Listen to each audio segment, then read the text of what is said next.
As no objection was made to the young people's engagement with their aunt, and all Mr. Collins's scruples of leaving Mr. and Mrs. Bennet for a single evening during his visit were most steadily resisted, the coach conveyed him and his 5 cousins at a suitable hour to Meryton, and the girls had the pleasure of hearing, as they entered the drawing-room, that Mr. Wickham had accepted their uncle's invitation and was then in the house. When this information was given, and they had all taken their seats, Mr. Collins was at leisure to look around him and admire; and he was so much struck with the size and furniture of the apartment that he declared he might almost have supposed himself in the small summer breakfast parlour at Rosings, a comparison that did not at first convey much gratification, but when Mrs. Phillips understood from him what Rosings was, and who was its proprietor, when she had listened to the description of only one of Lady Catherine's drawing-rooms, and found that the chimney-piece alone had cost £800, she felt all the force of the compliment, and would hardly have resented a comparison with the housekeeper's room. In describing to her all the grandeur of Lady Catherine and her mansion, with occasional digressions in praise of his own humble abode, and the improvements it was receiving, he was happily employed until the gentlemen joined them, and he found in Mrs. Phillips a very attentive listener, whose opinion of his consequence increased with what she heard, and who was resolving to retail it all among her neighbours as soon as she could. To the girls, who could not listen to their cousin, and who had nothing to do but to wish for an instrument, and examine their own indifferent imitations of china on the mantelpiece, the interval of waiting appeared very long. It was over at last, however. The gentlemen did approach, and when Mr. Wickham walked into the room, Elizabeth felt that she had neither been seeing him before nor thinking of him since with the smallest degree of unreasonable admiration. The officers of the shire were in general a very creditable, gentlemanlike set, and the best of them were of the present party; but Mr. Wickham was as far beyond them all in person, countenance, air, and walk, as they were superior to the broad-faced, stuffy Uncle Phillips, breathing port wine, who followed them into the room. Mr. Wickham was the happy man towards whom almost every female eye was turned, and Elizabeth was the happy woman by whom he finally seated himself; and the agreeable manner in which he immediately fell into conversation, though it was only on its being a wet night, made her feel that the commonest, dullest, most threadbare topic might be rendered interesting by the skill of the speaker. With such rivals for the notice of the fair as Mr. Wickham and the officers, Mr. Collins seemed to sink into insignificance. To the young ladies he certainly was nothing, but he had still at intervals a kind listener in Mrs. Phillips, and was by her watchfulness most abundantly supplied with coffee and muffin. When the card tables were placed, he had the opportunity of obliging her in turn by sitting down to whist. "I know little of the game at present," said he, "but I shall be glad to improve myself, for in my situation in life—" Mrs. Phillips was very glad for his compliance, but could not wait for his reason. Mr. Wickham did not play at whist, and with ready delight was he received at the other table between Elizabeth and Lydia. At first there seemed danger of Lydia's engrossing him entirely, for she was a most determined talker; but being likewise extremely fond of lottery tickets, she soon grew too much interested in the game, too eager in making bets and exclaiming after prizes, to have attention for any one in particular. Allowing for the common demands of the game, Mr. Wickham was therefore at leisure to talk to Elizabeth, and she was very willing to hear him, though what she chiefly wished to hear she could not hope to be told, the history of his acquaintance with Mr. Darcy. She dared not even mention that gentleman. Her curiosity, however, was unexpectedly relieved. Mr. Wickham began the subject himself. He inquired how far Netherfield was from Meryton, and after receiving her answer, asked in a hesitating manner how long Mr. Darcy had been staying there. "About a month," said Elizabeth, and then, unwilling to let the subject drop, added, "He is a man of very large property in Derbyshire, I understand." "Yes," replied Mr. Wickham. "his estate there is a noble one, a clear 10,000 per annum. You could not have met with a person more capable of giving you certain information on that head than myself, for I have been connected with his family in a particular manner from my infancy." Elizabeth could not but look surprised. "You may well be surprised, Miss Bennet, at such an assertion, after seeing, as you probably might, the very cold manner of our meeting yesterday. Are you much acquainted with Mr. Darcy?" "As much as I ever wish to be," cried Elizabeth very warmly. I have spent 4 days in the same house with him, and I think him very disagreeable. I have no right to give my opinion, said Wickham. as to his being agreeable or otherwise. I am not qualified to form one. I have known him too long and too well to be a fair judge. It is impossible for me to be impartial. But I believe your opinion of him would in general astonish, and perhaps you would not express it quite so strongly anywhere else. Here you are in your own family. Upon my word, I say no more here than I might say in any house in the neighbourhood, except Netherfield. He is not at all liked in Hertfordshire. Everybody is disgusted with his pride. You will not find him more favourably spoken of by any one. I cannot pretend to be sorry, said Wickham, after a short interruption, that he, or that any man should not be estimated beyond their deserts. But with him I believe it does not often happen. The world is blinded by his fortune and consequence, or frightened by his high and imposing manners, and sees him only as he chooses to be seen. I should take him, even on my slight acquaintance, to be an ill-tempered man. Wickham only shook his head. I wonder, said he, at the next opportunity of speaking, whether he is likely to be in this country much longer. I do not at all know, but I heard nothing of his going away when I was at Netherfield. I hope your plans in favour of the Blankshire will not be affected by his being in the neighbourhood. Oh, no, it is not for me to be driven away by Mr. Darcy. If he wishes to avoid seeing me, he must go. We are not on friendly terms, and it always gives me pain to meet him, but I have no reason for avoiding him but what I might proclaim before all the world, a sense of very great ill-usage, and most painful regrets at his being what he is. His father, Miss Bennet, the late Mr. Darcy, was one of the best men that ever breathed, and the truest friend I ever had. And I can never be in company with this Mr. Darcy without being grieved to the soul by 1,000 tender recollections. His behaviour to myself has been scandalous, but I verily believe I could forgive him anything and everything rather than his disappointing the hopes and disgracing the memory of his father. Elizabeth found the interest of the subject increase, and listened with all her heart, but the delicacy of it prevented further inquiry. Mr. Wickham began to speak on more general topics. Meryton, the neighbourhood, the society, appearing highly pleased with all that he had yet seen, and speaking of the latter with gentle but very intelligible gallantry. It was the prospect of constant society and good society, he added, which was my chief inducement to enter the shire. I knew it to be a most respectable, agreeable corps, and my friend Denny tempted me further by his account of their present quarters, and the very great attentions and excellent acquaintances Meryton had procured them. Society, I own, is necessary to me. I have been a disappointed man, and my spirits will not bear solitude. I must have employment and society. A military life is not what I was intended for, but circumstances have now made it eligible. The Church ought to have been my profession. I was brought up for the Church, and I should at this time have been in possession of a most valuable living, had it pleased the gentleman we were speaking of just now. Indeed? Yes, the late Mr. Darcy bequeathed me the next presentation of the best living in his gift. He was my godfather, and excessively attached to me. I cannot do justice to his kindness. He meant to provide for me amply, and thought he had done it. But when the living fell, it was given elsewhere. Good heavens! cried Elizabeth. But how could that be? How could his will be disregarded? Why did you not seek legal redress? There was just such an informality in the terms of the bequest as to give me no hope from law. A man of honour could not have doubted the intention, but Mr. Darcy chose to doubt it, or to treat it as a merely conditional recommendation, and to assert that I had forfeited all claim to it by extravagance, imprudence, in short, anything and nothing. Certain it is that the living became vacant 2 years ago, exactly as I was of an age to hold it, and that it was given to another man, and no less certain is it that I cannot accuse myself of having really done anything to deserve to lose it.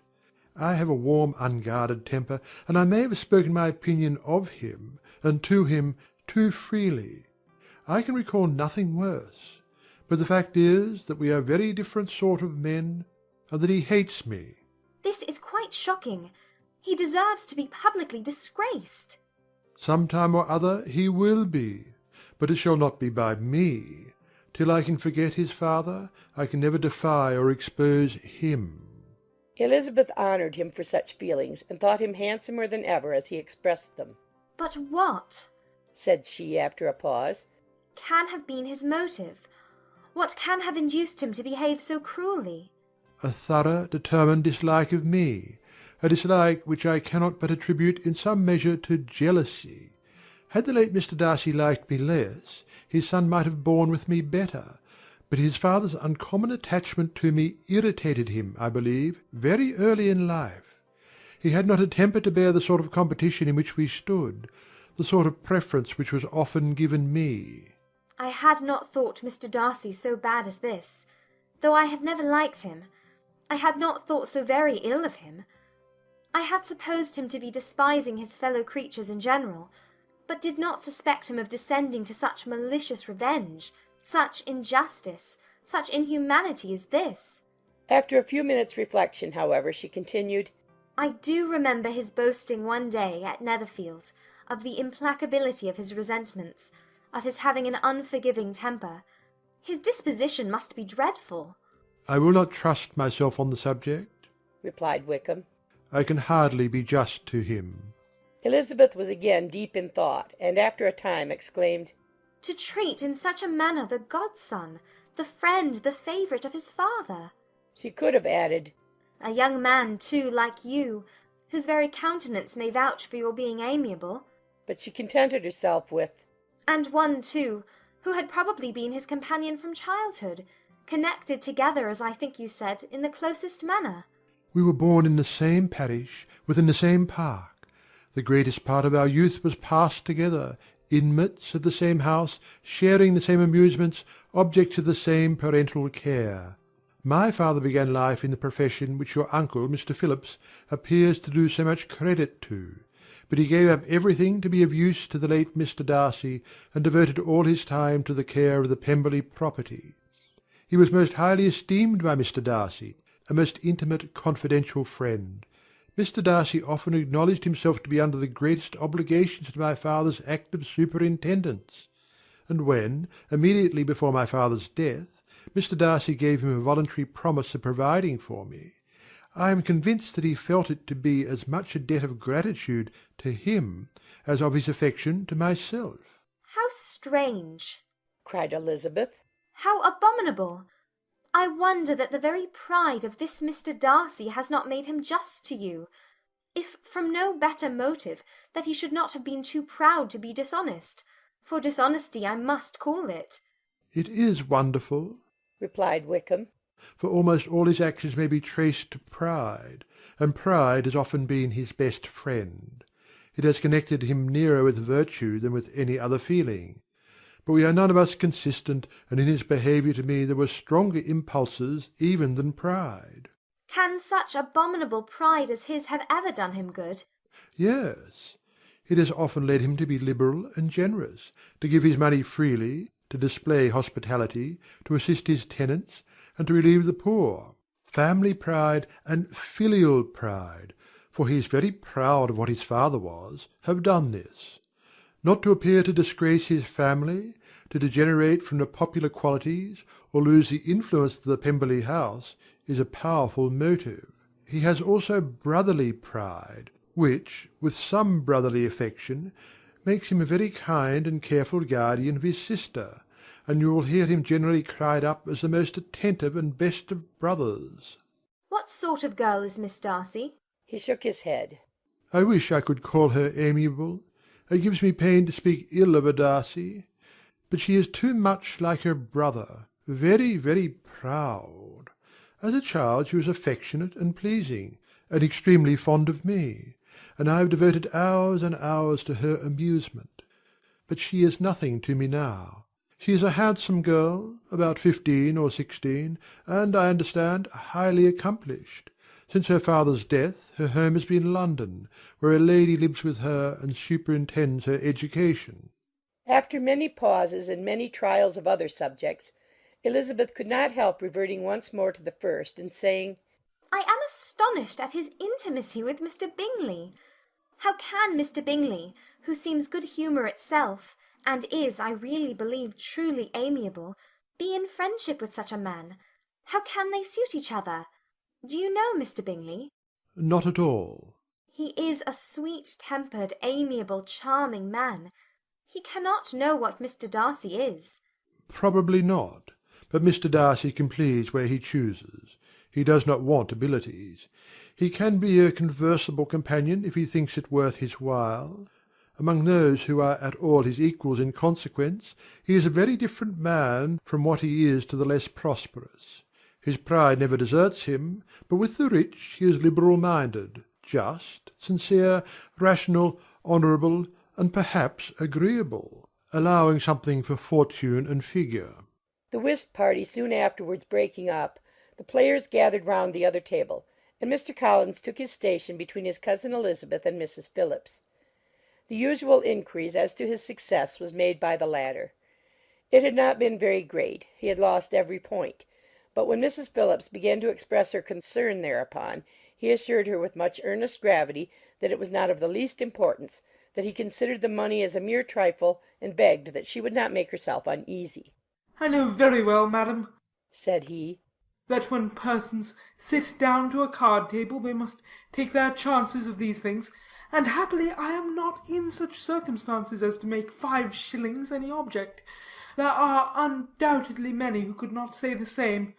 But, thanks to Lady Catherine de Bourgh, I am removed far beyond the necessity of regarding little matters. Mr. Wickham's attention was caught, and after observing Mr. Collins for a few moments, he asked Elizabeth in a low voice whether her relation was very intimately acquainted with the family of de Bourgh. Lady Catherine de Bourgh, She replied, has very lately given him a living. I hardly know how Mr. Collins was first introduced to her notice, but he certainly has not known her long. You know, of course, that Lady Catherine de Bourgh and Lady Anne Darcy were sisters, consequently that she is aunt to the present Mr. Darcy. No, indeed I did not. I knew nothing at all of Lady Catherine's connections. I never heard of her existence till the day before yesterday. Her daughter, Miss de Bourgh, will have a very large fortune, and it is believed that she and her cousin will unite the 2 estates. This information made Elizabeth smile, as she thought of poor Miss Bingley.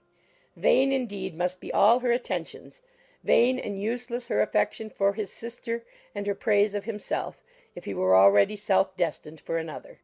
Mr. Collins, Said she, speaks highly both of Lady Catherine and her daughter, but from some particulars that he has related of her ladyship, I suspect his gratitude misleads him, and that, in spite of her being his patroness, she is an arrogant, conceited woman. I believe her to be both in a great degree. replied Wickham.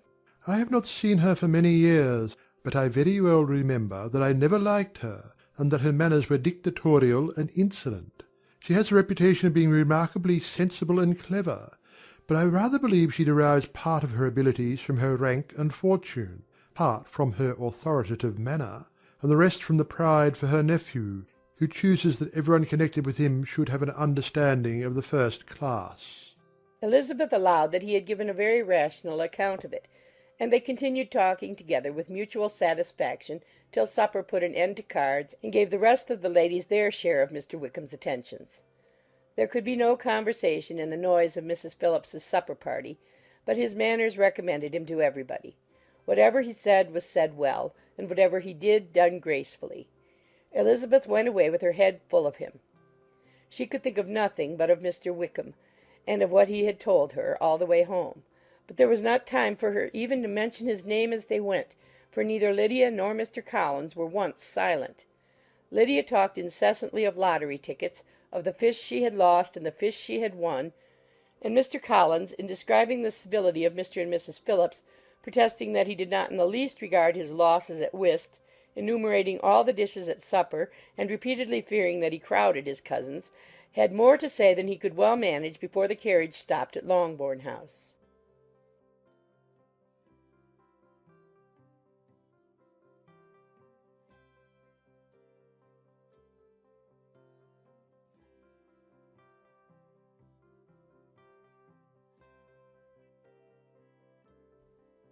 Elizabeth related to Jane the next day what had passed between Mr. Wickham and herself. Jane listened with astonishment and concern. She knew not how to believe that Mr. Darcy could be so unworthy of Mr. Bingley's regard, and yet it was not in her nature to question the veracity of a young man of such amiable appearance as Wickham. The possibility of his having endured such unkindness was enough to interest all her tender feelings, and nothing remained therefore to be done but to think well of them both, to defend the conduct of each, and throw into the account of accident or mistake whatever could not be otherwise explained. "They have both," said she, "been deceived, I dare say, in some way or other of which we can form no idea. Interested people have perhaps misrepresented each to the other.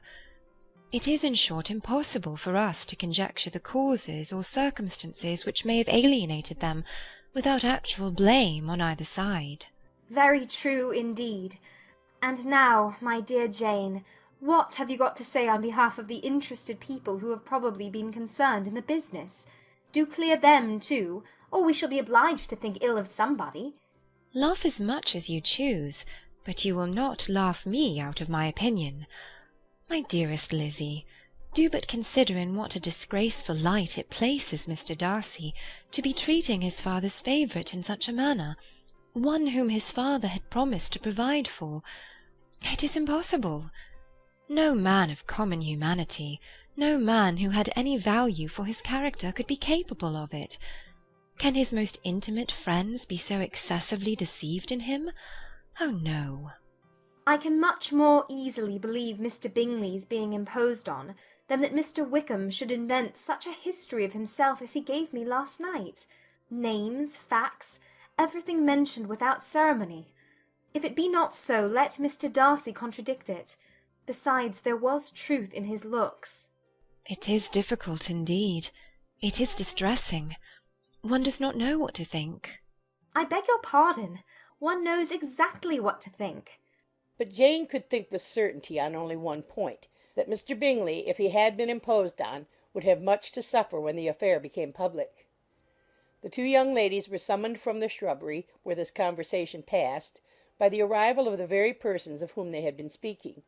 Mr. Bingley and his sisters came to give their personal invitation for the long-expected ball at Netherfield, which was fixed for the following Tuesday.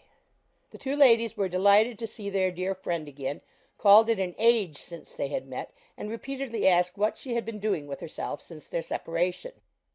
To the rest of the family they paid little attention, avoiding Mrs. Bennet as much as possible, saying not much to Elizabeth, and nothing at all to the others. They were soon gone again, rising from their seats with an activity which took their brother by surprise, and hurrying off as if eager to escape from Mrs. Bennet's civilities. The prospect of the Netherfield ball was extremely agreeable to every female of the family.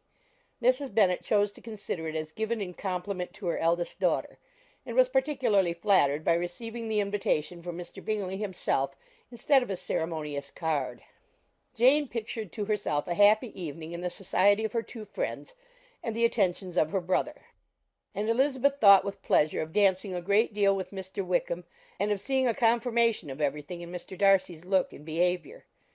The happiness anticipated by Catherine and Lydia depended less on any single event or any particular person, for though they each, like Elizabeth, meant to dance half the evening with Mr. Wickham, he was by no means the only partner who could satisfy them, and a ball was at any rate a ball, and even Mary could assure her family that she had no disinclination for it. "While I can have my mornings to myself," said she, "it is enough. I think it is no sacrifice to join occasionally in evening engagements. Society has claims on us all, and I profess myself one of those who consider intervals of recreation and amusement as desirable for everybody." Elizabeth's spirits were so high on this occasion, that though she did not often speak unnecessarily to Mr. Collins, she could not help asking him whether he intended to accept Mr. Bingley's invitation, and if he did, whether he would think it proper to join in the evening's amusement; and she was rather surprised to find that he entertained no scruple whatever on that head, and was very far from dreading a rebuke, either from the Archbishop or Lady Catherine de Bourgh, by venturing to dance. "I am by no means of the opinion, I assure you," said he, "that a ball of this kind given by a young man of character to respectable people, can have any evil tendency, and I am so far from objecting to dancing myself, that I shall hope to be honoured with the hands of all my fair cousins in the course of the evening. And I take this opportunity of soliciting yours, Miss Elizabeth, for the two first dances especially, a preference which I trust my cousin Jane will attribute to the right cause, and not to any disrespect for her." Elizabeth felt herself completely taken in. She had fully proposed being engaged by Mr. Wickham for those very dances, and to have Mr. Collins instead! Her liveliness had never been worse timed. There was no help for it, however. Mr. Wickham's happiness and her own were perforce delayed a little longer, and Mr. Collins's proposal accepted with as good a grace as she could. She was not the better pleased with his gallantry from the idea it suggested of something more. It now first struck her that she was selected from among her sisters as worthy of being mistress of Hunsford Parsonage, and of assisting to form a quadrille table at Rosings in the absence of more eligible visitors. The idea soon reached to conviction, as she observed his increasing civilities toward herself, and heard his frequent attempt at a compliment on her wit and vivacity, and though more astonished than gratified herself by this effect of her charms, it was not long before her mother gave her to understand that the probability of their marriage was extremely agreeable to her. Elizabeth, however, did not choose to take the hint, being well aware that a serious dispute must be the consequence of any reply. Mr. Collins might never make the offer, and till he did, it was useless to quarrel about him. If there had not been a Netherfield ball to prepare for and talk of, the younger Miss Bennets would have been in a very pitiable state at this time, for, from the day of the invitation to the day of the ball, there was such a succession of rain as prevented their walking to Meryton once. No aunt, no officers, no news could be sought after. The very shoe roses for Netherfield were got by proxy. Even Elizabeth might have found some trial of her patience in weather which totally suspended the improvement of her acquaintance with Mr. Wickham, and nothing less than a dance on Tuesday could have made such a Friday, Saturday, Sunday, and Monday endurable to Kitty and Lydia.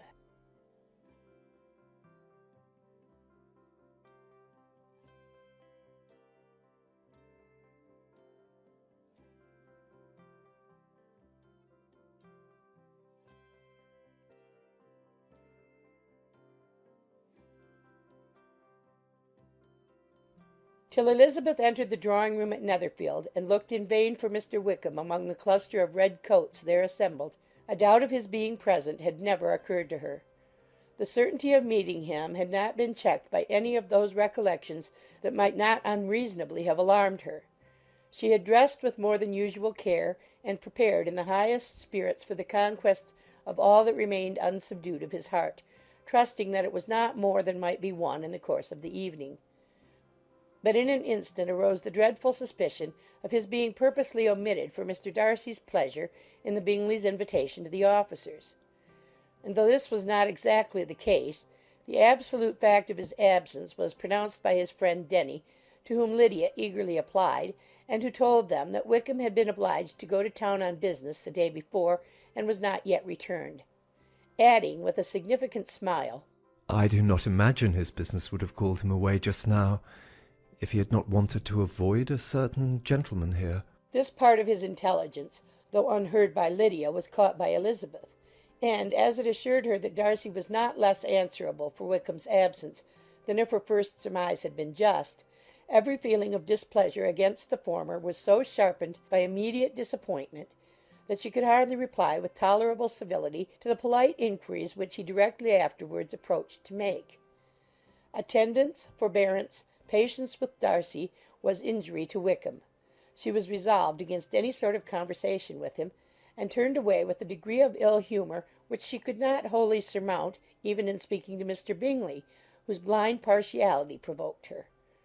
But Elizabeth was not formed for ill humour, and though every prospect of her own was destroyed for the evening, it could not dwell long on her spirits; and having told all her griefs to Charlotte Lucas, whom she had not seen for a week, she was soon able to make a voluntary transition to the oddities of her cousin, and to point him out to her particular notice. The first two dances, however, brought a return of distress. They were dances of mortification. Mr. Collins, awkward and solemn, apologizing instead of attending, and often moving wrong without being aware of it, gave her all the shame and misery which a disagreeable partner for a couple of dances can give. The moment of her release from him was ecstasy. She danced next with an officer, and had the refreshment of talking of Wickham, and of hearing that he was universally liked. When those dances were over, she returned to Charlotte Lucas, and was in conversation with her when she found herself suddenly addressed by Mr. Darcy, who took her so much by surprise in his application for her hand, that, without knowing what she did, she accepted him. He walked away again immediately, and she was left to fret over her own want of presence of mind. Charlotte tried to console her. I dare say you will find him very agreeable. Heaven forbid! That would be the greatest misfortune of all. To find a man agreeable whom one is determined to hate. Do not wish me such an evil. When the dancing recommenced, however, and Darcy approached to claim her hand, Charlotte could not help cautioning her in a whisper not to be a simpleton, and allow her fancy for Wickham to make her appear unpleasant in the eyes of a man 10 times his consequence. Elizabeth made no answer, and took her place in the set, amazed at the dignity to which she was arrived in being allowed to stand opposite to Mr. Darcy, and reading in her neighbours' looks their equal amazement in beholding it. They stood for some time without speaking a word, and she began to imagine that their silence was to last through the 2 dances, and at first was resolved not to break it, till suddenly fancying that it would be the greater punishment to her partner to oblige him to talk, she made some slight observation on the dance. He replied, and was again silent. After a pause of some minutes, she addressed him a second time with, It is your turn to say something now, Mr. Darcy. I talked about the dance, and you ought to make some sort of remark on the size of the room, or the number of couples. He smiled, and assured her that whatever she wished him to say should be said. Very well. That reply will do for the present. Perhaps by and by I may observe that private balls are much pleasanter than public ones. But now we may be silent. Do you talk by rule, then, while you are dancing? Sometimes. One must speak a little, you know. It would look odd to be entirely silent for half an hour together, and yet for the advantage of some, conversation ought to be so arranged as that they may have the trouble of saying as little as possible. Are you consulting your own feelings in the present case, or do you imagine that you are gratifying mine? Both, replied Elizabeth archly. For I have always seen a great similarity in the turn of our minds.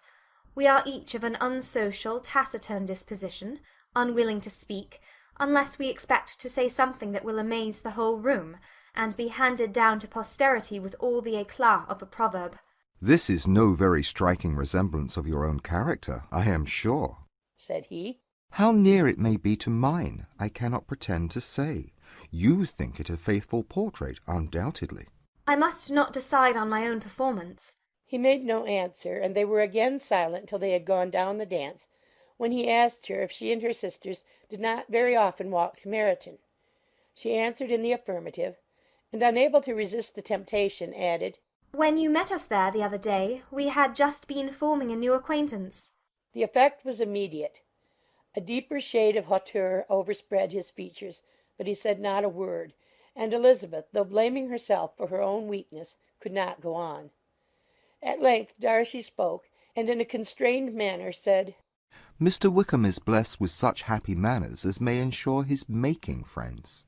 Whether he may be equally capable of retaining them is less certain. He has been so unlucky as to lose your friendship, replied Elizabeth with emphasis, and in a manner which he is likely to suffer from all his life. Darcy made no answer, and seemed desirous of changing the subject. At that moment Sir William Lucas appeared close to them, meaning to pass through the set to the other side of the room, but on perceiving Mr. Darcy he stopped with a bow of superior courtesy to compliment him on his dancing and his partner. I have been most highly gratified indeed, my dear sir. Such very superior dancing is not often seen. It is evident that you belong to the first circles. Allow me to say, however, that your fair partner does not disgrace you, and that I must hope to have this pleasure often repeated, especially when a certain desirable event, my dear Eliza, glancing at her sister and Bingley, shall take place.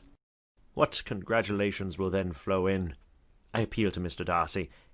But let me not interrupt you, sir. You will not thank me for detaining you from the bewitching converse of that young lady, whose bright eyes are also unbraiding me." The latter part of this address was scarcely heard by Darcy, but Sir William's allusion to his friend seemed to strike him forcibly, and his eyes were directed with a very serious expression towards Bingley and Jane, who were dancing together.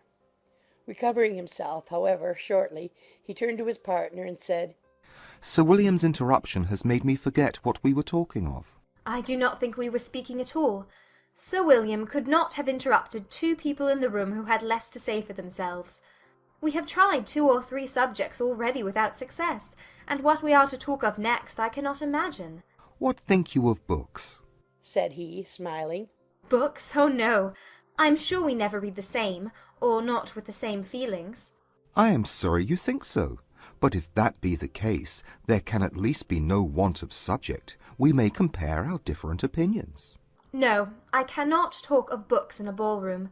My head is always full of something else. "The present always occupies you in such scenes, does it?"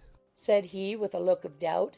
Yes, always, she replied, without knowing what she said, for her thoughts had wandered far from the subject, as soon afterwards appeared by her suddenly exclaiming, I remember hearing you once say, Mr. Darcy, that you hardly ever forgave, that your resentment once created was unappeasable.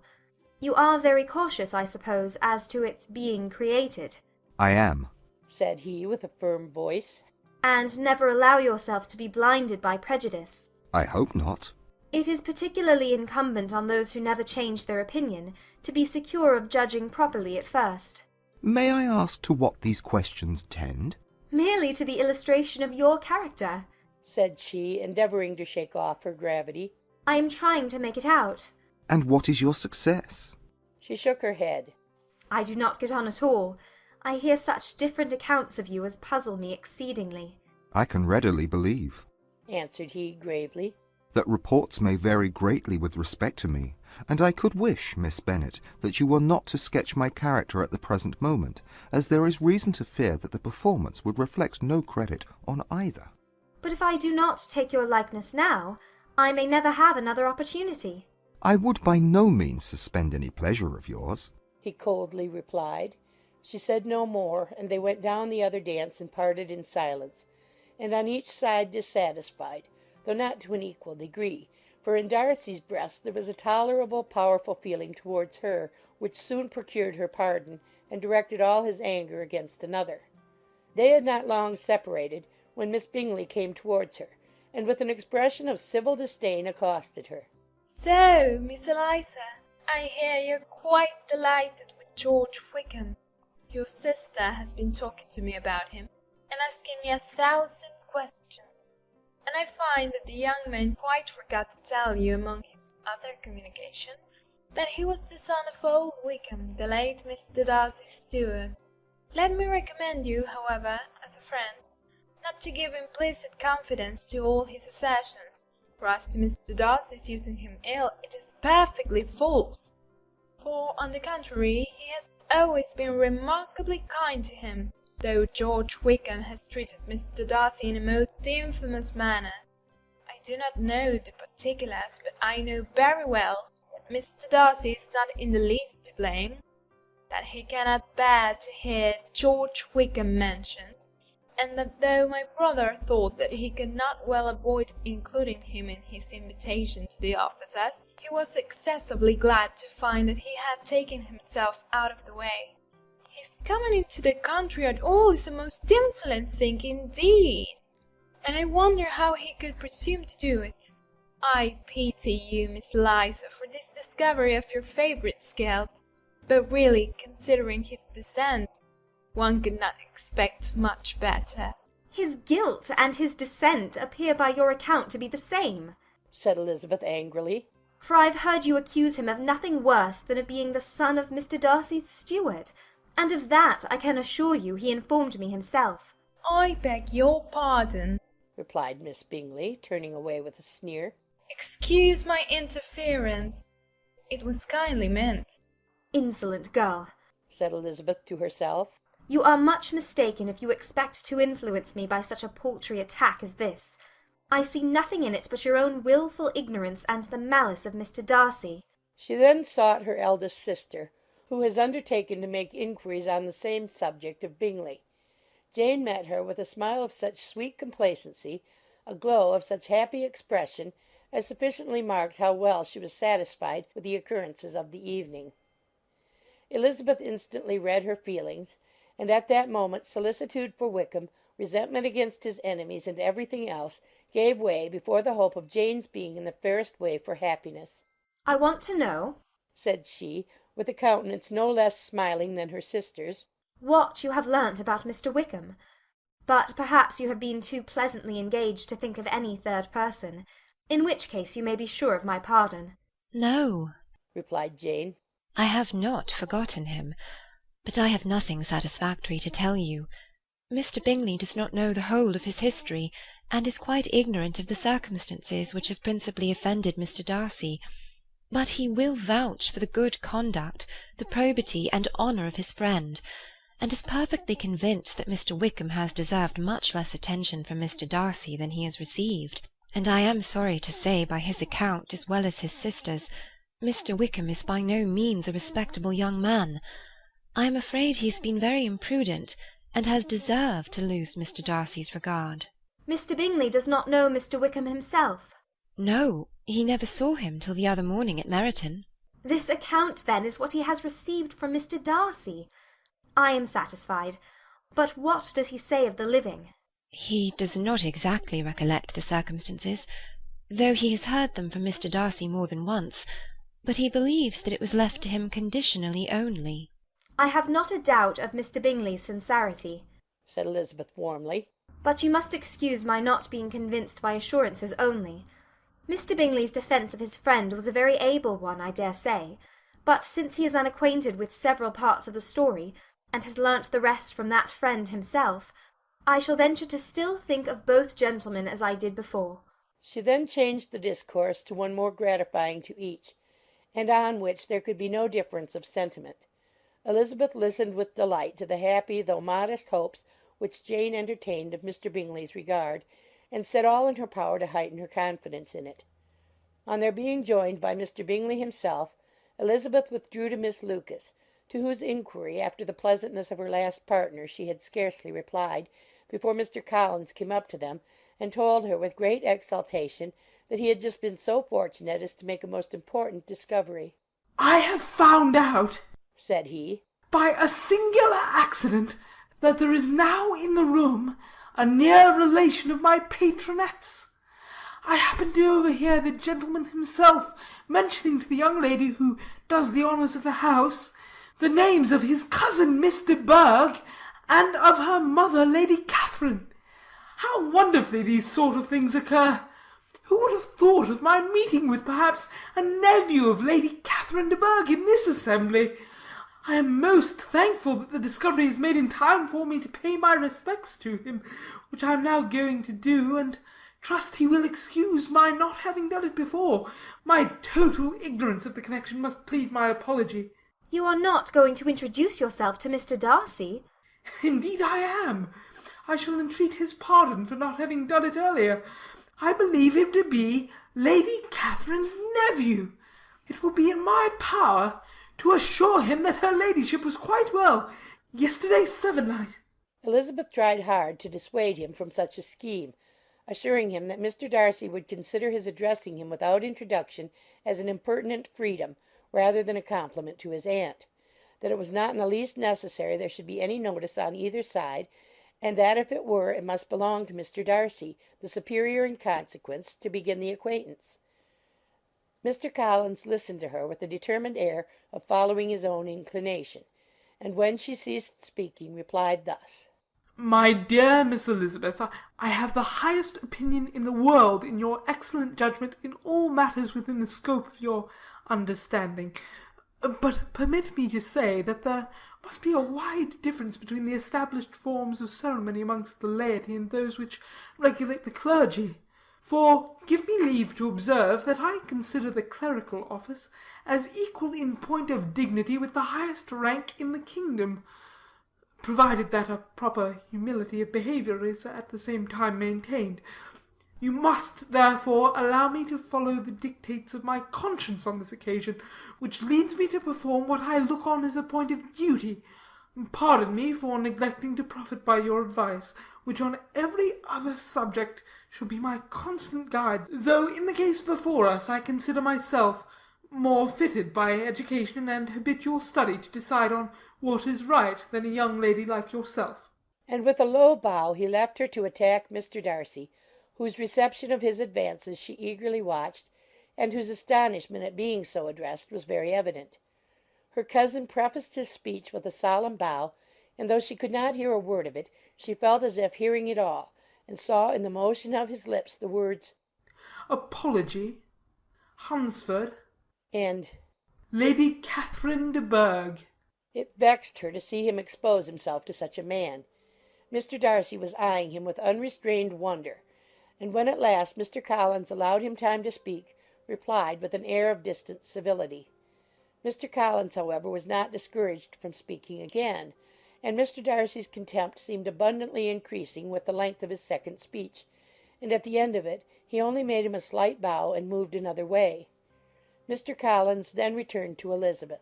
"I have no reason, I assure you," said he, "to be dissatisfied with my reception. Mr. Darcy seemed much pleased with the attention. He answered me with the utmost civility, and even paid me the compliment of saying that he was so well convinced of Lady Catherine's discernment as to be certain she could never bestow a favour unworthily. It was really a very handsome thought. Upon the whole, I am much pleased with him." As Elizabeth had no longer any interest of her own to pursue, she turned her attention almost entirely on her sister and Mr. Bingley, and the train of agreeable reflections which her observations gave birth to made her perhaps almost as happy as Jane.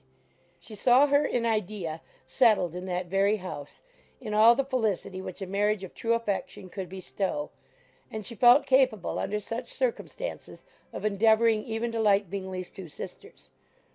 Her mother's thoughts, she plainly saw, were bent the same way, and she determined not to venture near her lest she might hear too much.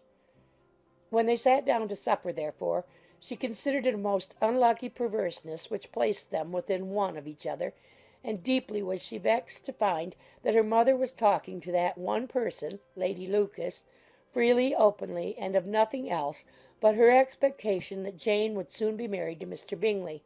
It was an animating subject, and Mrs. Bennet seemed incapable of fatigue while enumerating the advantages of the match. His being such a charming young man, and so rich, and living but 3 miles from them, were the first points of self-gratulation. And then it was such a comfort to think how fond the two sisters were of Jane, and to be certain that they must desire the connection as much as she could do. It was moreover such a promising thing for her younger daughters, as Jane's marrying so greatly must throw them in the way of other rich men, and lastly, it was so pleasant at her time of life to be able to consign her single daughters to the care of their sister, that she might not be obliged to go into company more than she liked. It was necessary to make this circumstance a matter of pleasure, because on such occasions it is the etiquette, but no one was less likely than Mrs. Bennet to find comfort in staying home at any period of her life. She concluded with many good wishes that Lady Lucas might soon be equally fortunate, though evidently and triumphantly believing there was no chance of it. In vain did Elizabeth endeavour to check the rapidity of her mother's words, or persuade her to describe her felicity in a less audible whisper, for, to her inexpressible vexation, she could perceive that the chief of it was overheard by Mr. Darcy, who sat opposite to them. Her mother only scolded her for being nonsensical. "What is Mr. Darcy to me, pray, that I should be afraid of him? I am sure we owe him no such particular civility as to be obliged to say nothing he may not like to hear." For heaven's sake, madam, speak lower. What advantage can it be for you to offend Mr. Darcy? You will never recommend yourself to his friend by so doing. Nothing that she could say, however, had any influence. Her mother would talk of her views in the same intelligible tone. Elizabeth blushed and blushed again with shame and vexation. She could not help frequently glancing her eye at Mr. Darcy, though every glance convinced her of what she dreaded. For though he was not always looking at her mother, she was convinced that his attention was invariably fixed by her. The expression of his face changed gradually from indignant contempt to a composed and steady gravity. At length, however, Mrs. Bennet had no more to say, and Lady Lucas, who had been long yawning at the repetition of delights which she saw no likelihood of sharing, was left to the comforts of cold ham and chicken. Elizabeth now began to revive. But not long was the interval of tranquillity, for when supper was over, singing was talked of, and she had the mortification of seeing Mary, after very little entreaty, preparing to oblige the company.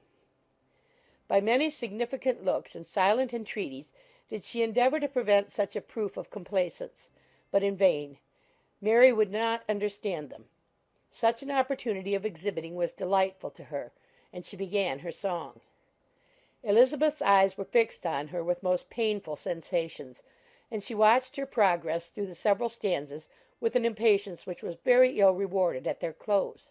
For Mary, on receiving amongst the thanks of the table the hint of a hope that she might be prevailed on to favour them again, after the pause of half a minute began another. Mary's powers were by no means fitted for such a display. Her voice was weak and her manner affected. Elizabeth was in agonies. She looked at Jane to see how she bore it, but Jane was very composedly talking to Bingley. She looked at his two sisters, and saw them making signs of derision at each other, and at Darcy, who continued, however, imperturbably grave. She looked at her father to entreat his interference lest Mary should be singing all night. He took the hint, and when Mary had finished her second song, said aloud, "That will do extremely well, child. You have delighted us long enough. Let the other young ladies have time to exhibit." Mary, though pretending not to hear, was somewhat disconcerted, and Elizabeth, sorry for her, and sorry for her father's speech, was afraid her anxiety had done no good. Others of the party were now applied to. "If I," said Mr. Collins, "were so fortunate as to be able to sing, I should have great pleasure, I am sure, in obliging the company with an air, for I consider music as a very innocent diversion, and perfectly compatible with the profession of a clergyman. I do not mean, however, to assert that we can be justified in devoting too much of our time to music, for there are certainly other things to be attended to. The rector of a parish has much to do.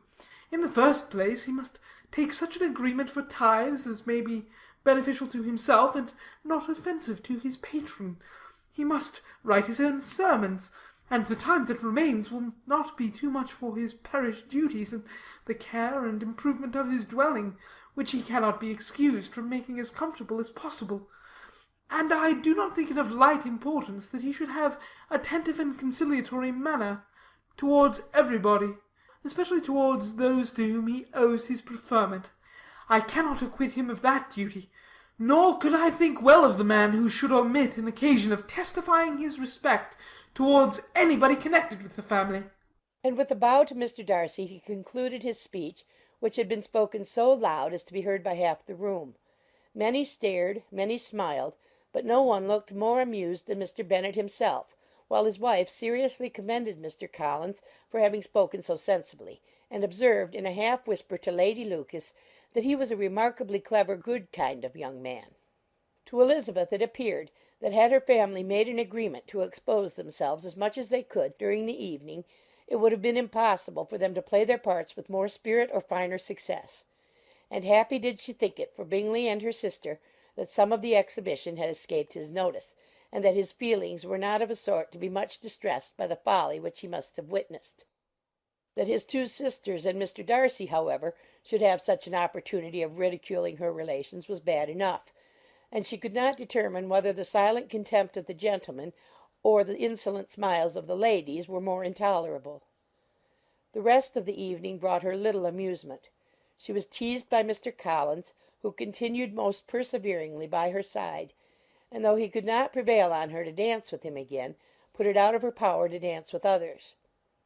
In vain did she entreat him to stand up with somebody else, and offer to introduce him to any young lady in the room. He assured her that as to dancing he was perfectly indifferent to it, that his chief object was by delicate attentions to recommend himself to her, and that he should therefore make a point of remaining close to her the whole evening. There was no arguing upon such a project. She owed her greatest relief to her friend Miss Lucas, who often joined them, and good-naturedly engaged Mr. Collins's conversation to herself. She was at least free from the offence of Mr. Darcy's further notice. Though often standing within a very short distance of her, quite disengaged, he never came near enough to speak. She felt it to be the probable consequence of her allusions to Mr. Wickham, and rejoiced in it. The Longbourn party were the last of all the company to depart, and, by a manoeuvre of Mrs. Bennet, had to wait for their carriage a quarter of an hour after everybody else was gone, which gave them time to see how heartily they were wished away by some of the family. Mrs. Hurst and her sister scarcely opened their mouths except to complain of fatigue, and were evidently impatient to have the house to themselves. They repulsed every attempt of Mrs. Bennet at conversation, and by so doing threw a languor over the whole party, which was very little relieved by the long speeches of Mr. Collins, who was complimenting Mr. Bingley and his sisters on the elegance of their entertainment, and the hospitality and politeness which had marked their behaviour to their guests. Darcy said nothing at all. Mr. Bennet, in equal silence, was enjoying the scene. Mr. Bingley and Jane were standing together, a little detached from the rest, and talked only to each other. Elizabeth preserved as steady a silence as either Mrs. Hurst or Miss Bingley, and even Lydia was too much fatigued to utter more than the occasional exclamation of "Lord, how tired I am!" accompanied by a violent yawn. When at length they arose to take leave, Mrs. Bennet was most pressingly civil in her hope of seeing the whole family soon at Longbourn, and addressed herself especially to Mr. Bingley, to assure him how happy he would make them by eating a family dinner with them at any time without the ceremony of a formal invitation. Bingley was all grateful pleasure, and he readily engaged for taking the earliest opportunity of waiting on her after his return from London, whither he was obliged to go the next day for a short time. Mrs. Bennet was perfectly satisfied, and quitted the house under the delightful persuasion that, allowing for the necessary preparations of settlements, new carriages, and wedding clothes, she should undoubtedly see her daughter settled at Netherfield in the course of 3 or 4 months. Of having another daughter married to Mr. Collins she thought with equal certainty, and with considerable though not equal pleasure. Elizabeth was the least dear to her of all her children, and though the man and the match were quite good enough for her, the worth of each was eclipsed by Mr. Bingley and Netherfield.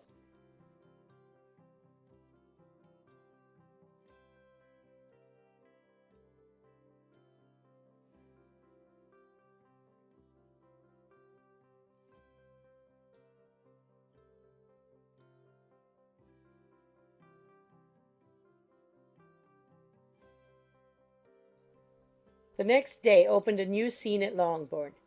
Mr. Collins made his declaration in form. Having resolved to do it without loss of time, as his leave of absence extended only to the following Saturday, and having no feelings of diffidence to make it distressing to himself even at the moment, he set about it in a very orderly manner, with all the observances which he supposed a regular part of the business. On finding Mrs. Bennet, Elizabeth, and one of the younger girls together, soon after breakfast, he addressed the mother in these words: May I hope, madam, for your interest with your fair daughter Elizabeth, when I solicit for the honour of a private audience with her in the course of this morning? Before Elizabeth had time for anything but a blush of surprise, Mrs. Bennet answered instantly, "Oh dear, yes, certainly. I'm sure Lizzie will be very happy. I'm sure she can have no objection. Come, Kitty, I want you upstairs." And gathering her work together, she was hastening away, when Elizabeth called out, "Dear madam, do not go. I beg you will not go. Mr. Collins must excuse me. He can have nothing to say to me that anybody need not hear. I am going away myself." "No, no, nonsense, Lizzie. I desire you to stay where you are."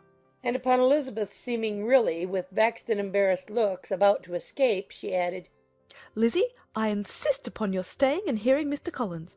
Elizabeth would not oppose such an injunction, and a moment's consideration making her also sensible that it would be wisest to get it over as soon and as quietly as possible, she sat down again, and tried to conceal, by incessant employment, the feelings which were divided between distress and aversion. Mrs. Bennet and Kitty walked off, and as soon as they were gone, Mr. Collins began. Believe me, my dear Miss Elizabeth, that your modesty, so far from doing you any disservice, rather adds to your other perfections. You would have been less amiable in my eyes had there not been this little unwillingness. But allow me to assure you that I have your respected mother's permission for this address. You can hardly doubt the purport of my discourse, however your natural delicacy may lead you to dissemble. My attentions have been too marked to be mistaken. Almost as soon as I entered the house, I singled you out as the companion of my future life. But before I am run away with by my feelings on this subject, perhaps it would be advisable for me to state my reasons for marrying, and, moreover, for coming into Hertfordshire with the design of selecting a wife, as I certainly did. The idea of Mr. Collins, with all his solemn composure, being run away with by his feelings, made Elizabeth so near laughing that she could not use the short pause he allowed in any attempt to stop him further, and he continued. My reasons for marrying are, first, that I think it is right for every clergyman in easy circumstances like myself to set the example of matrimony in his parish. Secondly, that I am convinced it will add very greatly to my happiness. And thirdly, which perhaps I ought to have mentioned earlier, that it is the particular advice and recommendation of the very noble lady whom I have the honour of calling patroness. Twice she has condescended to give me her opinion, unasked, too, on this subject, and it was but the very Saturday night that I left Hunsford, between our pools at quadrille, while Mrs. Jenkinson was arranging Mr. Berg's footstool, that she said, "Mr. Collins, you must marry. A clergyman like you must marry. Choose properly, choose a gentlewoman for my sake, and for your own, let her be an active, useful sort of person, not brought up high, but able to make a small income go a good way. This is my advice. Find such a woman as soon as you can, bring her to Hunsford, and I will visit her. Allow me, by the way, to observe, my fair cousin, that I do not reckon the notice and kindness of Lady Catherine de Bourgh as among the least of the advantages in my power to offer. You will find her manners beyond anything I can describe, and your wit and vivacity, I think, must be acceptable to her, especially when tempered with the silence and respect that her rank will inevitably excite. Thus much for my general intention in favour of matrimony. It remains to be told why my views were directed towards Longbourn instead of my own neighbourhood, where I can assure you there are many amiable young women. But the fact is, that being as I am to inherit this estate, after the death of your honoured father, who, however, may live many years longer, I could not satisfy myself without resolving to choose a wife from among his daughters, that the loss to them might be as little as possible, when the melancholy event takes place, which, however, as I've already said, may not be for several years. This has been my motive, my fair cousin, and I flatter myself it will not sink me in your esteem. And now nothing remains for me but to assure you in the most animated language of the violence of my affection. To fortune I am perfectly indifferent, and shall make no demand of that nature on your father, since I am well aware that it could not be complied with, and that £1,000 in the 4 per cents, which will not be yours till after your mother's decease, is all that you may ever be entitled to. On that head, therefore, I shall be uniformly silent, and you may assure yourself that no ungenerous reproach shall ever pass my lips when we are married." It was absolutely necessary to interrupt him now. You are too hasty, sir, she cried. You forget that I have made no answer. Let me do it without further loss of time. Accept my thanks for the compliment you are paying me. I am very sensible of the honour of your proposals, but it is impossible for me to do otherwise than to decline them. "I am not now to learn," replied Mr. Collins, with a formal wave of the hand, "that it is usual with young ladies to reject the addresses of the man whom they secretly mean to accept, when he first applies for their favour, and that sometimes the refusal is repeated a second or even a third time. I am therefore by no means discouraged by what you have just said, and shall hope to lead you to the altar ere long." "Upon my word, sir," cried Elizabeth. Your hope is a rather extraordinary one after my declaration. I do assure you that I am not one of those young ladies, if such young ladies there are, who are so daring as to risk their happiness on the chance of being asked a second time. I am perfectly serious in my refusal. You could not make me happy, and I am convinced that I am the last woman in the world who could make you so. Nay, were your friend Lady Catherine to know me, I am persuaded she would find me in every respect ill qualified for the situation. Were it certain that Lady Catherine would think so, said Mr. Collins very gravely. But I cannot imagine that her ladyship would at all disapprove of you, and you may be certain, when I have the honour of seeing her again, I shall speak in the very highest terms of your modesty, economy, and other amiable qualification. Indeed, Mr. Collins, all praise of me will be unnecessary. You must give me leave to judge for myself, and pay me the compliment of believing what I say. I wish you very happy and very rich, and by refusing your hand, do all in my power to prevent your being otherwise. In making me the offer, you must have satisfied the delicacy of your feelings with regard to my family, and may take possession of Longbourn estate whenever it falls, without any self-reproach. This matter may be considered, therefore, as finally settled. And rising as she thus spoke, she would have quitted the room, had Mr. Collins not thus addressed her.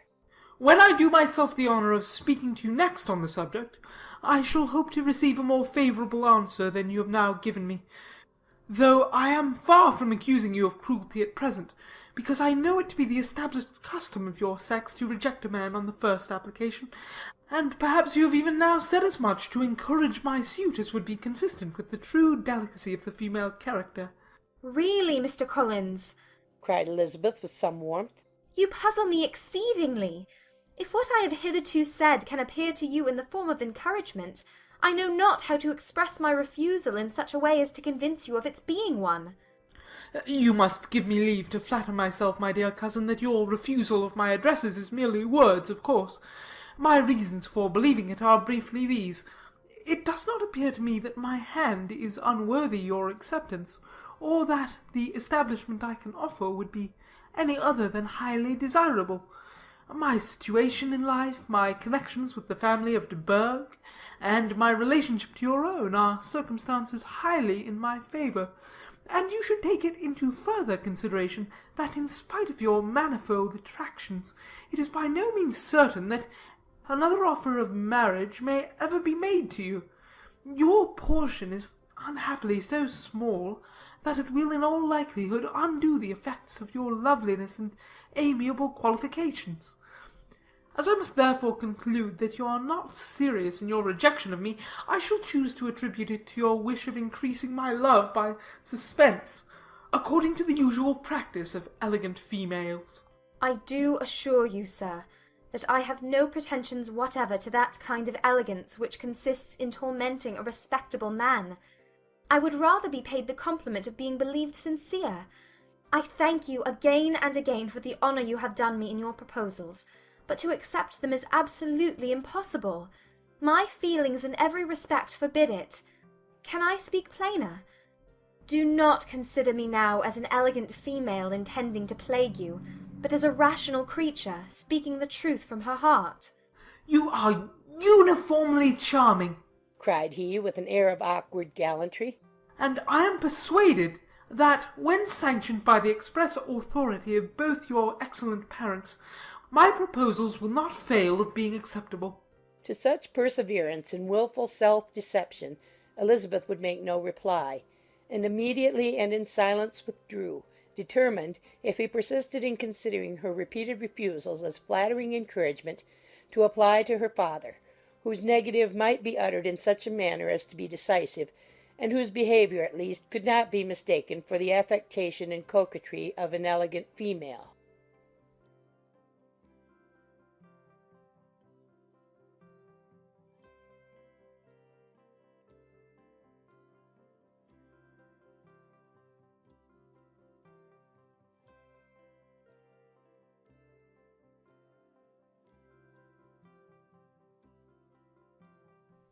Mr. Collins was not left long to the silent contemplation of his successful love.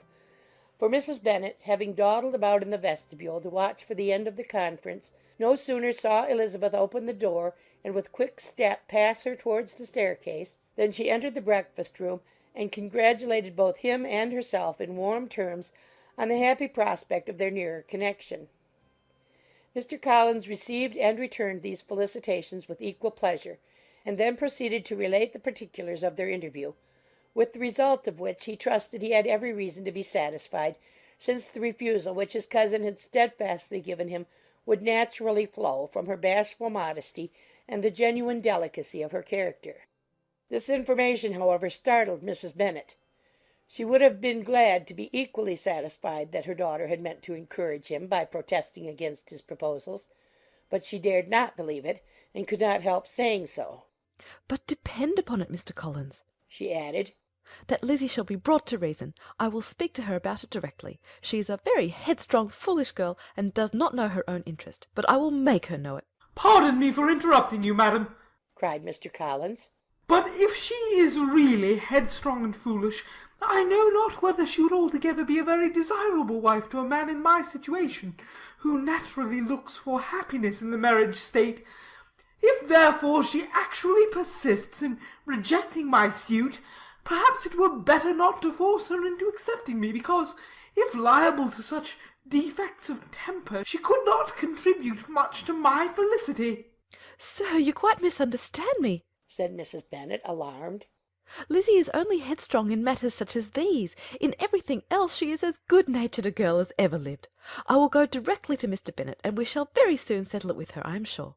She would not give him time to reply, but hurrying instantly to her husband, called out as she entered the library, "Oh, Mr. Bennet, you are wanted immediately. We are all in an uproar. You must come and make Lizzie marry Mr. Collins, for she vows she will not have him, and if you do not make haste he will change his mind, and not have her."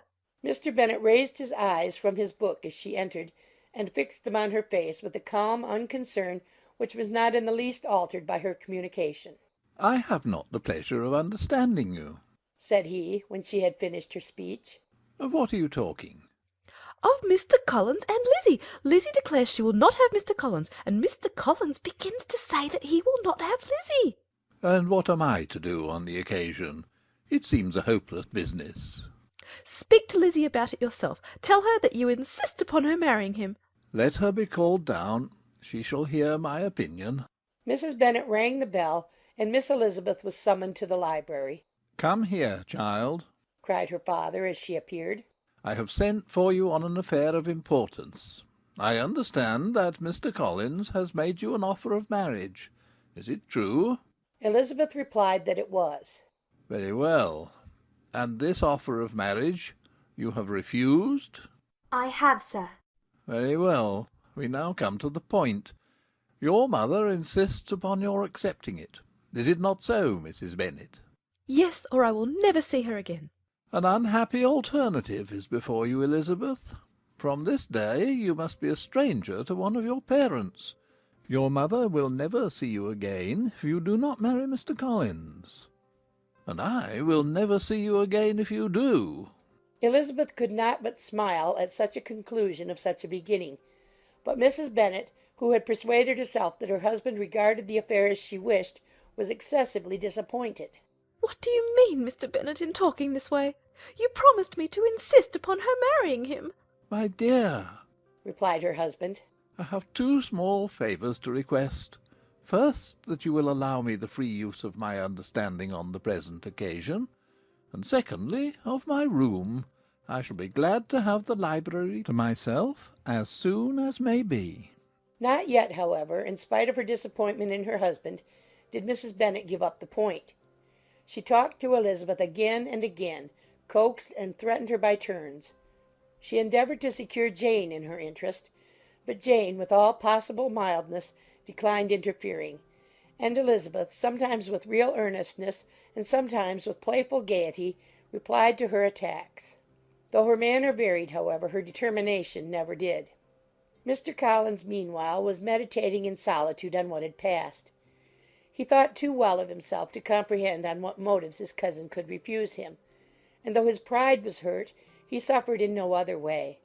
His regard for her was quite imaginary, and the possibility of her deserving her mother's reproach prevented his feeling any regret.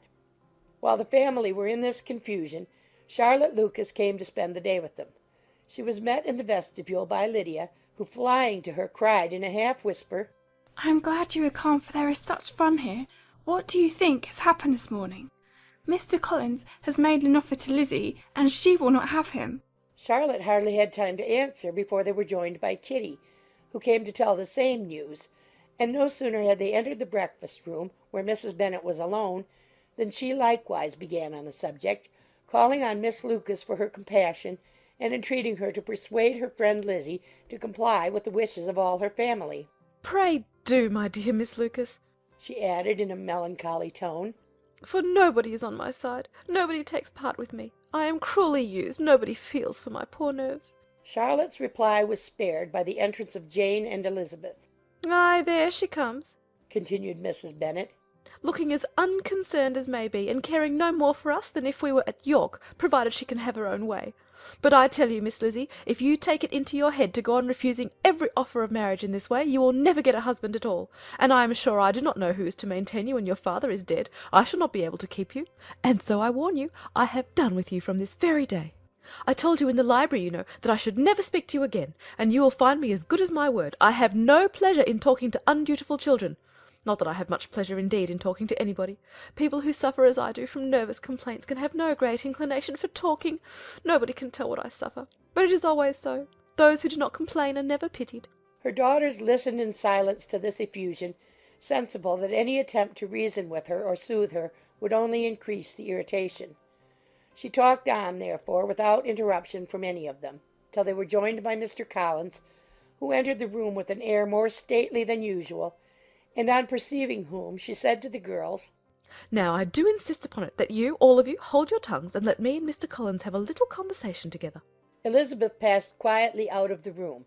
Jane and Kitty followed, but Lydia stood her ground, determined to hear all she could, and Charlotte, detained first by the civility of Mr. Collins, whose inquiries after herself and all her family were very minute, and then by a little curiosity, satisfied herself with walking to the window and pretending not to hear. In a doleful voice Mrs. Bennet began the projected conversation. "Oh, Mr. Collins!"